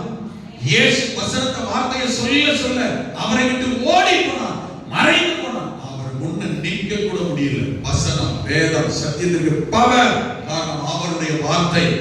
ஹalleluya. அவருடைய வாக்கு வல்லமை உள்ளது, ஜீவன் உள்ளது. நான் ஆரம்பத்தில் சொன்னேன், ஆண்டவர் இப்படி ஜீவன் உள்ளவரோ அவருடைய வார்த்தைக்கும் ஜீவன் இருக்கிறது. அந்த கேரக்டர் சொல்லும்போது கீழே சொல்லப்பட்டிருக்கிறது பாருங்க. 112ல அவன் பாக்கியவான், அவன் எப்படிப்பட்ட தெரியுமா? அவன் செம்மையானவன், செம்மையா நடக்கிறவன், செம்மையானவன், செம்மையான பெர்ஃபெக்ட் ஆனவன், சரியான பாதையில் நடக்கிறவன். சின்சியர்லாம், பெர்ஃபெக்ட்லாம் என்ன சொல்றதோ செம்மையானவன். இரண்டாவது ஒவ்வொரு வசனத்தையும் தனித்தனி வாசிக்கிறாங்கல்ல, நீதிமான் என்று சொல்லப்பட்டிருக்கு. அவன் யார் சொல்லப்பட்டிருக்கு? நீதிமான், நியாயத்தின்படி நடக்கிறவன். எதுல தான் நடப்பான் சொல்லுங்க? நியாயத்தில் நடக்கிறவன். நியாயம் தான், நியாயங்க. நியாயத்தை புரட்ட மாட்டான், அநியாயத்துக்கு செவி கொடுக்க மாட்டான். இதெல்லாம் 112வது சொல்லப்பட்டிருக்கிறது. கர்த்தருக்கு பயப்படுறவன், செம்மையில நடக்கிறவன், நீதியில நடக்கிறவன், நியாயத்துல நடக்கிறவன், இதெல்லாம் அவனுடைய கேரக்டர். அவனை கர்த்தர் பாக்கியவானா வைக்கிறார். ரைட், கவனிங்க. கொஞ்சம் கவனிங்க, இதை சொல்லி முடிக்கிறேன். இப்படி இவன் நடக்கிறானே, கவனிங்க, இவன் குடும்பம், இவன் சந்ததி எப்படி இருக்கு தெரியுமா? ஆமென். இவனை கர்த்தர் ஒரு நாள் கைவிடுறதில்ல. அதனாலதான் அந்த கர்த்தருக்கு பயப்படுகிற அந்த மனுஷனை, அவன் குடும்பத்தை, சந்ததிய கவனிங்க. இந்த கர்த்தருக்கு பயப்படுகிற அப்பா எங்கேயோ இருக்கிறான், கம்பத்துல இருக்கிறான். பிள்ளைங்க அமெரிக்காலயோ, ஆப்பிரிக்காலயோ, ஜப்பான்லயோ, மெட்ராஸ்லயோ, கோயம்புத்தூர்லயோ, திருப்பூர்லயோ, ஈரோட்லயோ, வெளியூர்ல இருக்கலாம். அவங்க கூட இல்ல. பெற்றோர் எங்க இருக்கீங்க? அப்பா இருக்கிறாரு. இந்த நீதிமானுடைய தகப்பன் எங்க இருக்கிறாங்க? கர்த்தருக்கு பயப்படுகிற தாய் எங்க இருக்கிறாங்க? எங்கேயோ.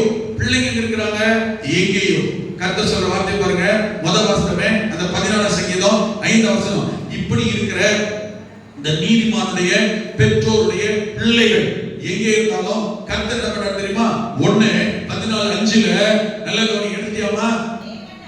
தேவன் நீதிமானுடைய சந்ததியோட இருக்கிறாரே. கரங்களை உயர்த்தி, கரங்களை உயர்த்தி. அல்லேலூயா. நான் சொல்றது உங்களுக்கு எத்தனை பேர் புரியுது?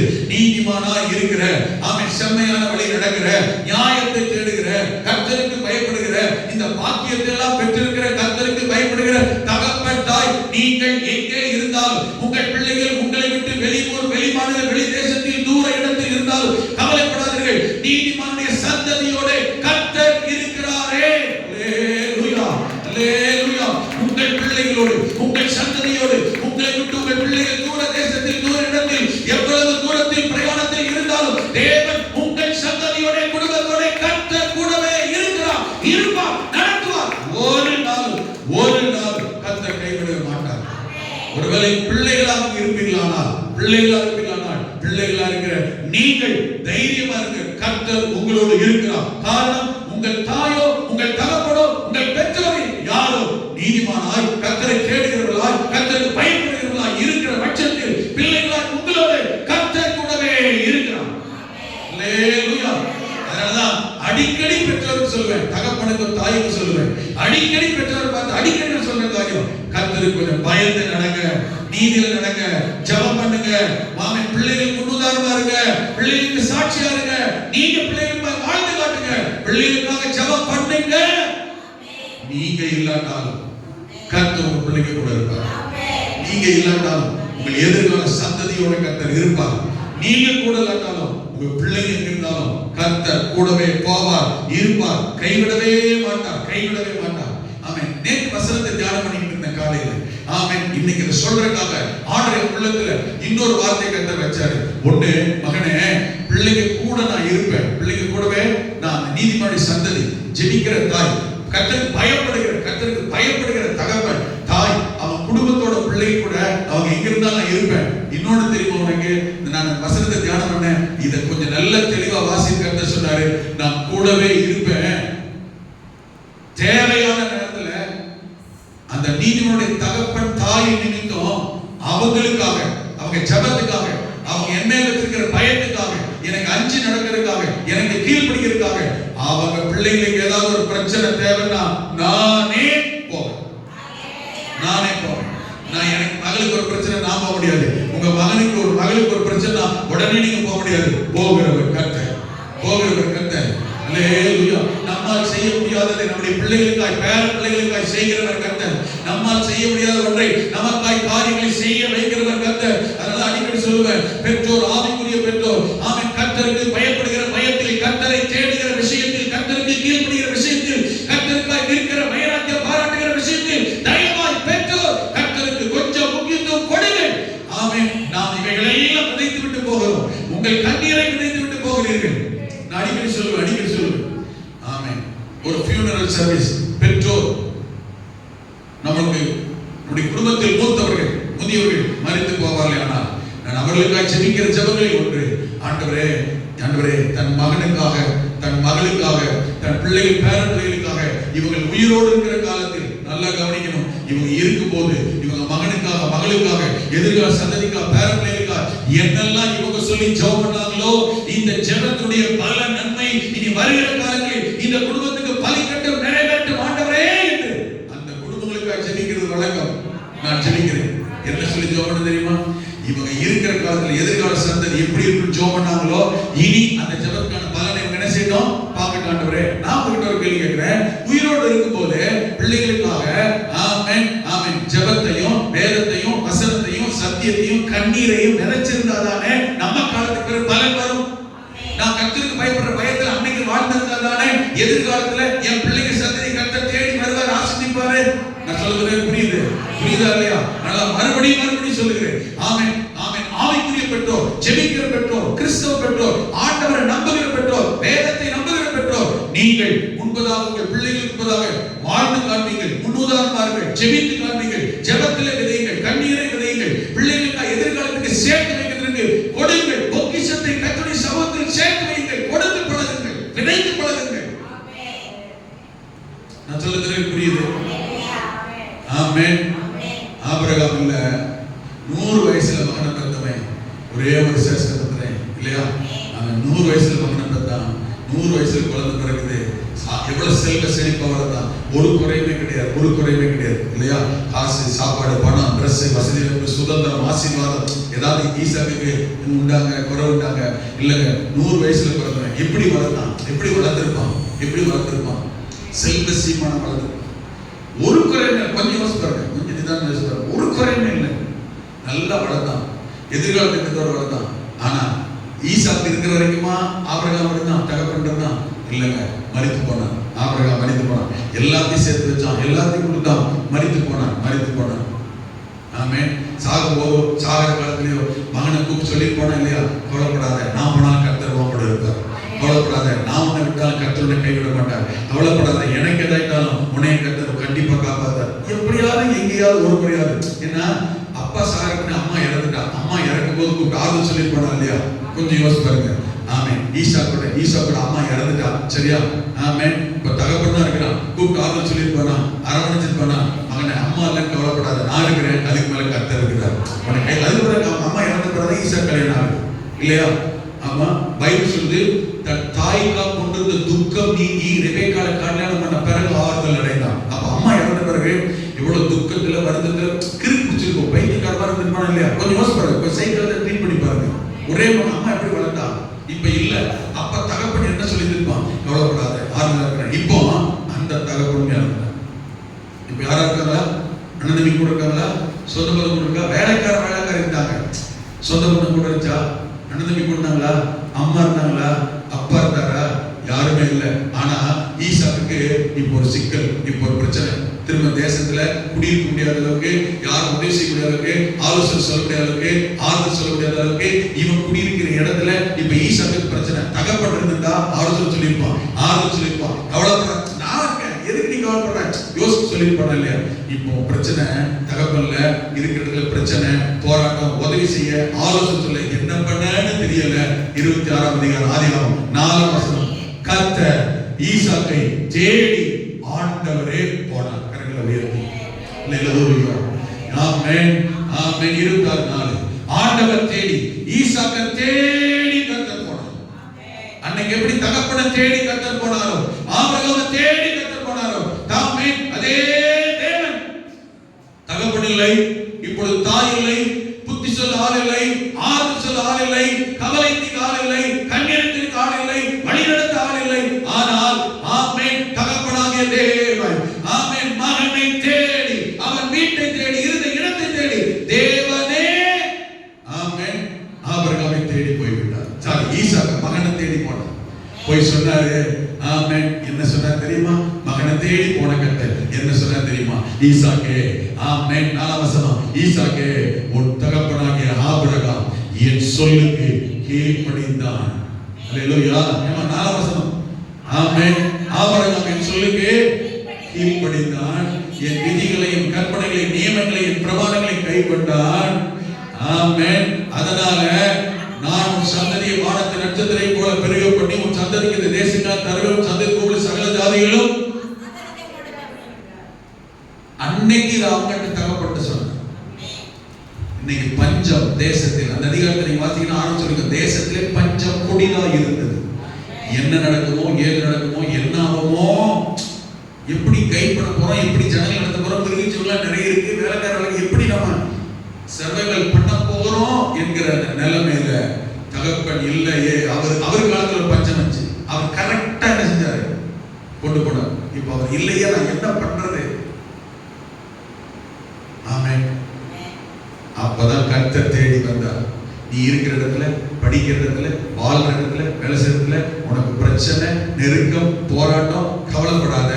உன் தகப்பனாகிய ஆபிரகாமின் நிமித்தம் நான் உன் சந்ததியை கைவிட மாட்டேன், உன் கூட இருப்பேன், உன்னை ஆசீர்வதிப்பேன்.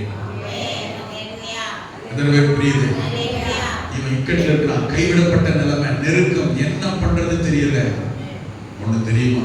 ஆண்டவர் போய் சொன்னார், உன் தகப்பனாகிய ஆபிரகாமின் நிமித்தம். அப்படி என்றால் ஜெபிக்கிற தகப்பனை, ஜெபிக்கிற தாயை, ஜெபிக்கிற தாத்தா பாட்டியை, ஜெபிக்கிற பெற்றோரை, ஜெபிக்கிற உடன்பிறப்புகளே, ஆமென், நம்முடைய ஜெபத்தின் நிமித்தம் நம்முடைய பிள்ளைகள் சந்ததியோடு கர்த்தர் இருக்கிறார். இரண்டாவது சொல்லப்பட்டிருக்கிறது, தேவனே தேடி அந்த பிரச்சனை போராட்டத்தில் கவலைப்படாதீங்க, நீங்களும் நானும் போறவங்க கர்த்தர் போயிடுவார்.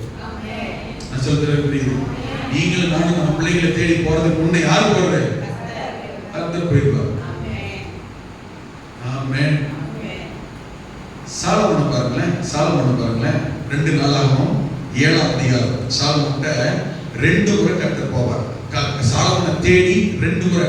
1ஆம் அதிகாரம் 2 நாளாகவும் 1ஆம் அதிகாரம் 7ஆம் வசனத்தை வாசிங்க. 2 நாளாகவும் அன்று ராத்திரியிலே சாலமோன் கர்த்தர் தரிசனமாகி கேள்வி போட்டார். ஹலோ, இப்ப தகப்பன் இல்ல. தாவீது என்ன செஞ்சாரு?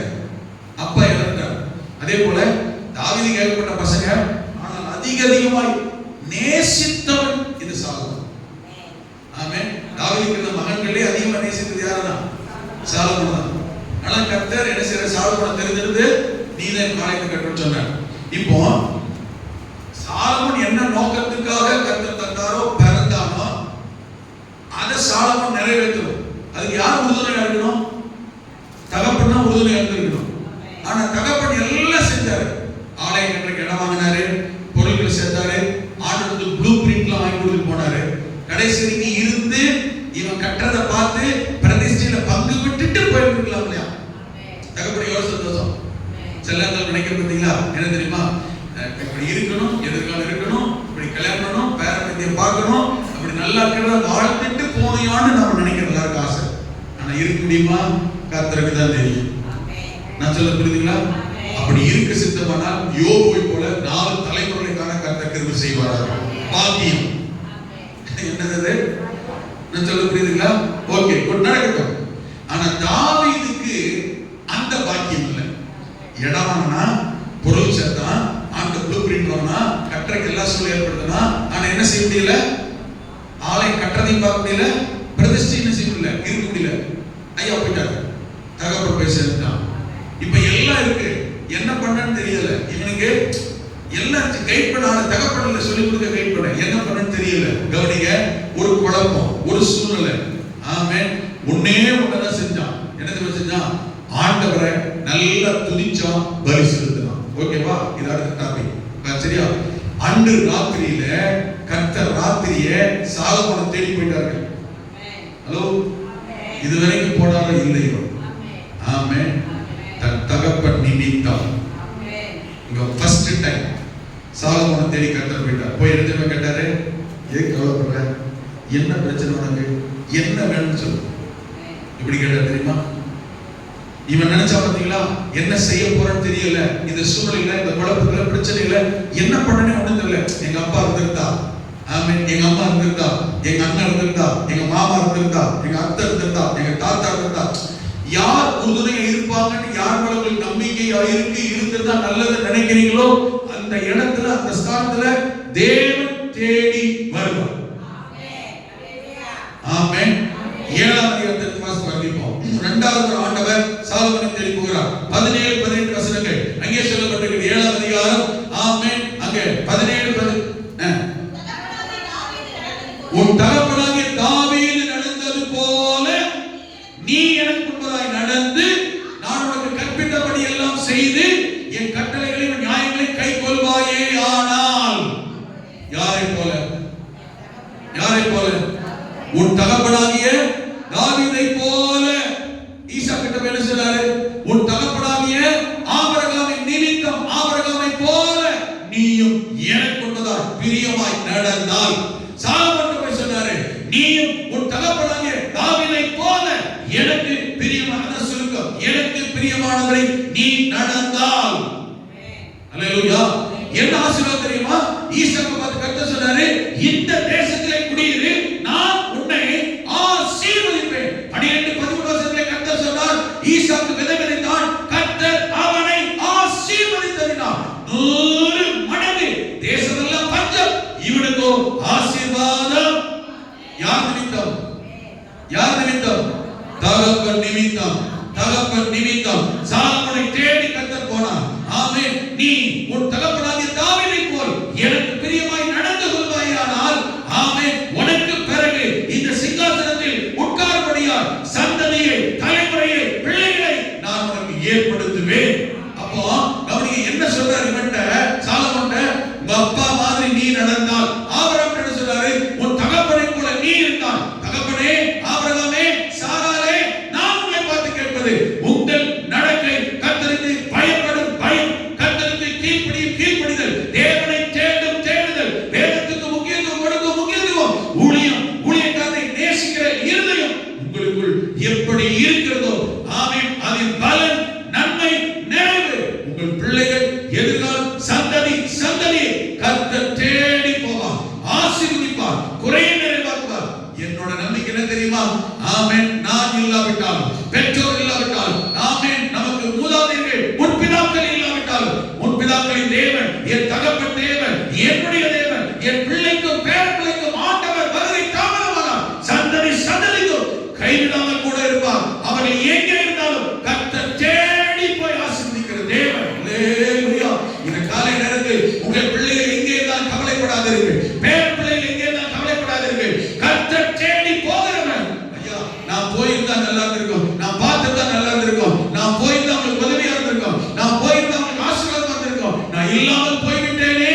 இந்த அங்கலாய்ப்பை பார்க்கிற கர்த்தர், ஜெபத்தை பார்க்கிற கர்த்தர், ஆமென், தாவீது கிட்ட சாலமோன்ட்ட போய் சொன்னார், உன் தகப்பனாகிய தாவீது எனக்கு பிரியமாய் நடந்தபடியினால், கவனிங்க, ஆமென், ஆமென், நீயும் அப்படி நடந்தால், இங்கதான் விஷயம், நீயும் அப்படி, ஆமென். ஈசாக்கை பார்த்து சொன்னார், உன் தகப்பன் சொல்லு கீழ்ப்படிந்தால், நீயும் கீழ்ப்படிந்து நடந்தால். உன் தகப்பனாகிய ஆபிரகாம் எனக்கு பயப்படுகிறவன் என்று எனக்கு தெரியும், நீயும் எனக்கு பயந்து நடந்தார். இந்த கர்த்தருக்கு பயப்படுகிற பயத்தை ஆண்டவர் டெய்லி வந்து நம்ம பிள்ளைகிட்ட டெய்லி சொல்லிக்கிட்டு இருக்க மாட்டார்.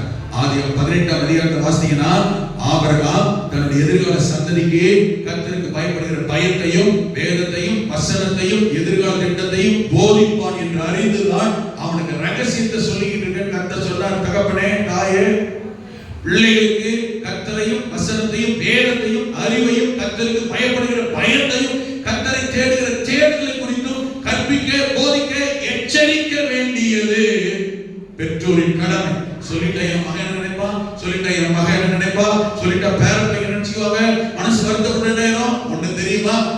நம்ம காலத்துக்கு பிறகு கர்த்தர் பிள்ளைகளை தேட மாட்டாரு, கைவிட மாட்டாரு. நாமே பிள்ளைகளுக்கு பாதிப்பு, சிக்கலை ஏற்படுத்த கூடாது. ஆமென். கர்த்தருக்கு பயப்படுகிற தகப்பனாய், தாய் இப்பவே சொல்லிடணும், கண்டிச்சு உணர்த்திடணும். ஆமென். இப்ப பிள்ளை வருத்தப்படுமானால் நாளைக்கு நல்லா இருக்கும். அல்லேலூயா. அடுத்தவர் புரியுது. இப்ப பிள்ளை வருத்தப்பட்டாலும் சரி, ஆமென், நான் நல்ல பிள்ளையை கர்த்தர் கைவிட மாட்டார். என் பிள்ளை நீ வருத்தப்படுமே, மகன் வருத்தப்படுவானே, மகன் நம்ம தப்பா இருந்துச்சு, வீட்டுக்கு வராத சொன்ன என்ன பண்றது? ஆமென். என் கூட பேசாம போயிட்டு என்ன பண்றது? கர்த்தர் போயிட்டு என்ன பண்ணுவீங்க? கூடவே இருங்க. கர்த்தர்ல என்ன பண்ணுவீங்க? ஆண்டவர்ல என்ன பண்ணுவீங்க? நல்ல ஒரு தாவீதாய் பிள்ளைகளுக்கு கர்த்தரை கொடுத்துட்டு போகும். நல்ல ஒரு ஆபிரகாம், சாராளாய் பிள்ளைகளுக்கு ஆண்டவரை காமிச்சிட்டு போகும். அல்லேலூயா. ஆண்டவர் என்ன சொன்னாரு?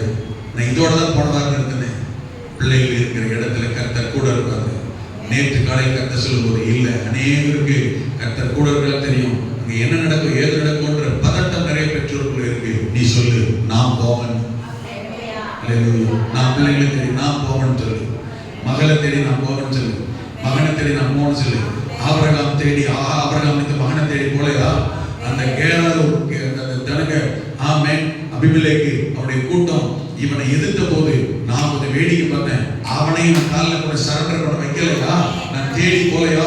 அதே கர்த்தர் ஆமென். அவன் பிள்ளைங்க எங்க இருந்தாலும் தேடி போவேன். எந்த ஊர் எந்த நாட்டுல இருந்தாலும் போவேன். என்ன தேவை எவ்வளவு பஞ்சத்துல தான் போவேன். ஊரே பஞ்சத்துல இருக்கும், ஓம்புல பஞ்சத்துல இருக்காது. ஊரே பாதிக்கப்படும், ஓம்புல பாதிக்கப்படாது. அல்லேலூயா ஆமென். சாலமோனை தேடி போலையா? என்ன பண்றது தெரியல. அவன் ஏன்டா கேட்டான், நான் சின்ன பிள்ளையா என்ன செய்யறதுன்னு. நான் தேடி போலையா? அவனை நடக்கலையா? அவன் கையை பிடிக்கலையா? அவனுக்கு நான் போய் சொல்லியிருக்கிறேன் கல்யாணம் ஆகல. ஆனால் கர்த்தர் சொல்ற என்ன தெரியுமா? உன்னுடைய சந்ததியோட கல்யாணம் ஆகல. சாலமோனுக்கு அப்ப தெரியுமா? கர்த்தர் சொன்னார் உன்னுடைய சந்ததியோட. ஆமென். நீங்க நிறைய பேர் நினைக்கலாம், தம்பி மாதிரி நிறைய பேர் நினைக்கலாம் தெரியுமா, எனக்கு கல்யாணம் ஆகல, சந்ததின்றாரு, பிள்ளைங்கன்றாரு, பேர பிள்ளைங்கன்றாரு. சாலமோன் சொல்லும்போது சாலமோனுக்கு கல்யாணமே ஆகல. கவலைப்படுவாங்க, கல்யாணம் ஆகும், பிள்ளைங்க பிறக்கும். உங்களுக்கு கல்யாணம் பிள்ளைங்க பிறகுது என்னமோ எனக்கு என்னமோ அடிக்கடி இப்போ சர்ச்சில் குழந்தைங்களை பிரதிஷ்டை பண்ற மாதிரியே கடவுள். ஆமென். அல்லேலூயா. பிள்ளைங்களை வெளியூர்ல இருக்கு, ஆனா கூட்டு பிரதிஷ்டை பண்ற மாதிரியே எனக்கு தோணுது. அப்படி அந்த ஜோமனி படுக்கிறோமா அந்த எண்ணம். அல்லேலூயா. அவ சொல்லுறது போன் பண்ணி ஒழுங்குமுறையா பிள்ளை பத்திரிக்கை தான் பிரதிஷ்டை பண்ணணும் அப்படின்னு சொல்லியிருக்கு. சொல்லியிருக்கு அவர்கிட்ட. ஆமென். மெட்ராஸ்ல போன் போயிருக்கு, அந்த போன டைம் வேலைக்கு பேசுறேன். இங்கதான் கொஞ்சம் ஜோம் பண்ணிட்டு அவளை கூப்பிட்டு பேசிட்டு ராத்திரி பட்டா ஆமென் இங்கதான் பிரதிஷ்டை பண்ற மாதிரி வருது. அல்லேலூயா. அதெல்லாம் நடக்கும். நான் சொல்லுறது புரியுது. அல்லேலூயா. அதனால நீங்க கவலைப்படாதீங்க. சாலமோன் போய் கர்த்தரை தேடி போது உன் சந்ததி ஆசீர்வதிப்பேன், சிங்காசனத்துல உட்கார சொன்னார் இல்லையா? ஆமென். அப்போ கல்யாணம் ஆகல. அந்த கல்யாணம் ஆகாத யாராவது கேட்டுட்டு இருந்தீங்கன்னா என்ன பெத்தவங்களுக்கே பேசிக்கிறார், எனக்கு ஒன்று வரலன்னா நீ சாலமோன். அல்லேலூயா. நீ சாலமோன் சாலமோன் ஆமென். சாலமோன் கர்த்தர் ஆசீர்வதிக்கிறார். அல்லேலூயா. நீ ஈசா. நான் சொல்ல புரியுதுங்களா? ஆமென். கிரியை செய்கிறவர் கர்த்தர். கர்த்தர் கைவிடவே மாட்டார். ஒண்ணு, நீதிமானுடைய சந்ததியோட கர்த்தர் இருக்கிறார். இரண்டாவது, ஆமென், நீதிமானுடைய சந்ததியை கர்த்தர் தேடி போயிடுவார். கவலைப்படாதீங்க. அப்போ நாம ரொம்ப முக்கியம். கர்த்தருக்கு பயப்படுகிற, கர்த்தருடைய வழியில் நடக்கிற, ஆமென், தேவனை தேடுகிற, ஆமென், அந்த தகப்பனாய் தாயா. இன்னொன்னு சொல்றேன், உங்க பிள்ளைங்களுக்கு கொஞ்சம் முன்னுதாரணமா ஆவிக்குரியத்தில் நடந்து காட்டுங்க. அல்லேலூயா. சேலை எப்படி கட்டுறது, கையை எப்படி மாற்றுறது, கொண்டையை எப்படி போடுறது, மண்டையை எப்படி சீவுறதுன்னு சொல்லுறாங்க. சொல்லி கொடுக்கிறீங்களா இல்லையா? இந்த சுடிதார் உனக்கு நல்லா இல்லை, சேலை கட்டு சொல்லித்தரமா இல்லையா? சர்ச்சுக்கு போகும்போது இப்படி போகாது, இப்படி போ சொல்லித்தரமா இல்லையா? பசங்களுக்கு இந்த ட்ரெஸ் இப்படி பண்ணாது, இப்படி பண்ண சொல்லித்தரமா இல்லையா?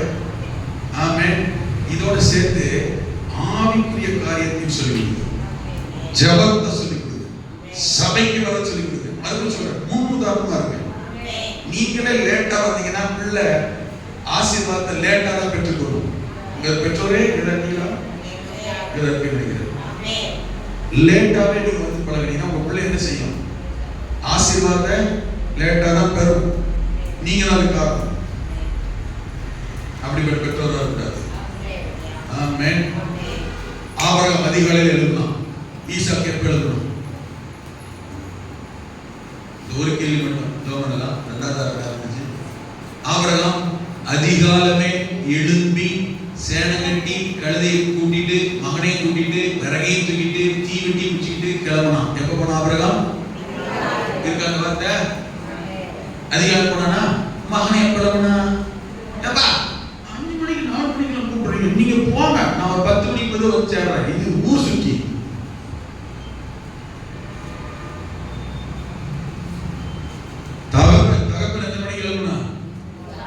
பிள்ளைங்க எத்தனை மணிக்கு எழுப்புனாங்க? யோக எத்தனை மணிக்கு எழுப்புனா? பிள்ளைங்க எத்தனை மணிக்கு எழுப்புனாங்க? நீங்க எத்தனை மணிக்கு எழுப்புறீங்க? அந்த மாதிரி பிள்ளைங்க இருக்கும். ஜபத்தை பாரு, அப்படியே தலைப்புறம் எடுத்துட்டு அப்பயும் பிள்ளைங்க ஆச்சரியம். 6 மணிக்கு வரதே லேட்டு, உபாசனத்துக்கு வரதில்லை, ஊழியத்துக்கு வரதில்லை, கர்த்தருக்கு ஒழுங்காக கொடுக்கறது இல்லை, எதுக்குமே பிள்ளைங்க முன்னுதாரணமா நடக்கிறதுல நடக்கிற காட்டுல செய்ய சொல்றது இல்லை. ஆனா என்ன மட்டும் பண்ணணும்? கர்த்தர் பிள்ளைங்கள அது மட்டும் கண்ணி விடணும். கர்த்தர் பாப்பாரு உன்னை எல்லாம் அப்படின்றாரு. ஆனா ஆண்டவர் சொல்லக்கூடாது, உங்களை பார்த்து சொல்ல மாட்டாரு. அல்லேலூயா. உன் நிமித்தம் சொல்லி கர்த்தர் ஆசீர்வதிக்க ஆண்டவர் வல்லவர். கரங்களை உயர்த்தி ஆமென். ஆபிரகாம் நிமித்தம், தாவீது நிமித்தம், சாலமோன் மகனை தேடி போனவர், ஆமென், ஈசாக்கை தேடி போனவர், எங்கிருந்தால் கூட இருக்கிறவர் உங்களையும் பிள்ளைகளை கர்த்தர் அப்படியே நடத்துவார்.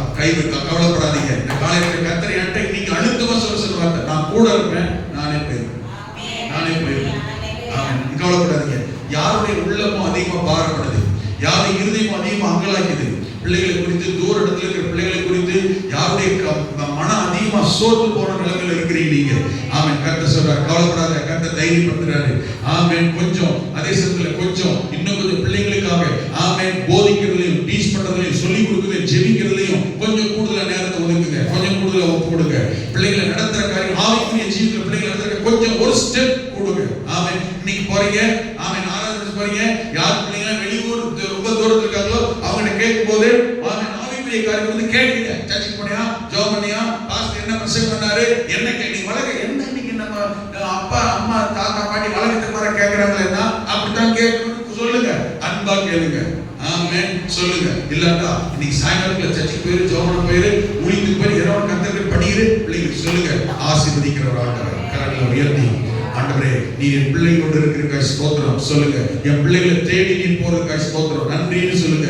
கர்த்தர் அப்படியே ஆசீர்வதிப்பாராக. ஹalleluya. பரலோக தகப்பனே, இந்த காலை நேரத்தில் சமூகத்தில் வருகிறோம்.